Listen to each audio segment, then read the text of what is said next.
Mano. Your Excellency, the second Prime Minister of the Republic of Kenya, Your Excellency, the 10th Vice President of the Republic of Kenya, all protocols observed, may I start by also declaring that I am a son of Homa Bay County. Nimesomea hapa, nimelelewa hapa nikiwa kijana, pahala panaitwa Gendia High School, hapo Karachonyo. Sasa kwa hivyo wale hawanijui, N-word Wamalwa, N-word Karachonyo, N-word Agoglo. Na najiunga na wenzangu to welcome all our visitors, our investors, for coming to Homa Bay. When we were flying in with His Excellency Kalonzo Musyoka, we looked at the bay, and Kalonzo said, this place is so beautiful. It reminds him of the Bay of Mexico. And I can assure him that we've seen many other bays, whether it's the Bay of Mexico, or the Bay of Bengal in Asia, or the Bay of Naples in Italy, or the Bay of Plenty, all the way in New Zealand, or the Bay of Navrino in Greece. But I can tell you that this bay, Homa Bay, is one of the most beautiful bays in the world.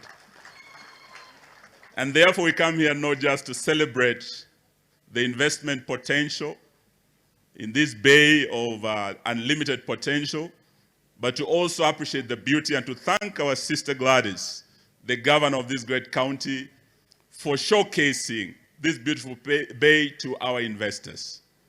We also come here to celebrate great leadership. I was the Minister for Devolution. I worked very closely with the first governor of this great county. And I remember Governor Witi liked saying, awacho kosoka wacho. Uwinjore kosoko winjore. Donjo kosoko donjo. Alijaribu kufanya kazi yake vizuri.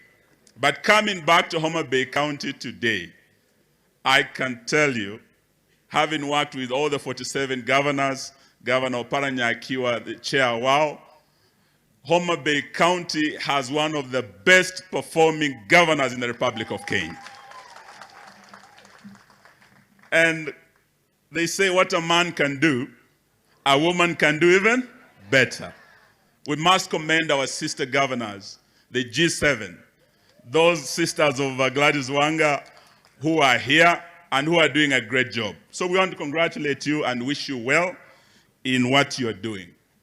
Na nilete pia salamu za mama wetu Martha Wangare Karua. Mmezipokea? Tulete salamu pia za ndugu yetu Jeremiah Kioni. They would have been with us here today, but they were in Muranga. Kuna ile kesi ya kina mama walioshikwa katika ile shrine, na wako Muranga kutetea hao kina mama. So Gladys, Martha has said she wishes you well, and she wishes that the good people of Homa Bay gives you a second term to say wanga tano, wanga tano. Tunaleta pia salamu za Mheshimiwa Uhuru Kenyatta. Mumezipokea? We spoke this morning and I told him we were coming to Tom Mboya University. And he sent his greetings. But he also reminded me that his last trip to Nyanza, his last trip to Western Region, was when he signed his last charter, and he gave the charter of the great University of Tom Mboya. Prof, we wish you well as you grow this great institute in the memory of a great son of this soil. We wish you very, very well. He also came to Mbita to look at the causeway there, at the port. Nakule Western, he gave us 2 charters apart from the Tom Mboya University. Alitupa charter ya Alupe in Busia, na akatupa charter ya hapa Kaimosi University. So as we are here to celebrate, we also wish you well, and may God bless the great county of Homa Bay.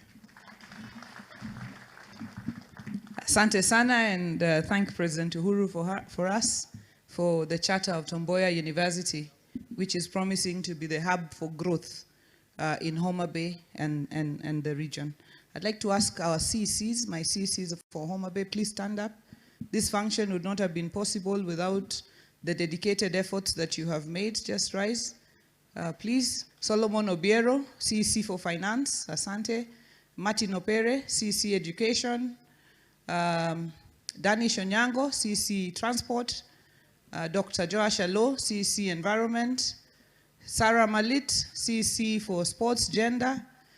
The man of the moment, who is CC for Trade and Investment, Polycarpo Kombo, who is the one who was putting together this whole conference. My deputy, His Excellency Oyugi Magwanga, who is the CC also for Agriculture.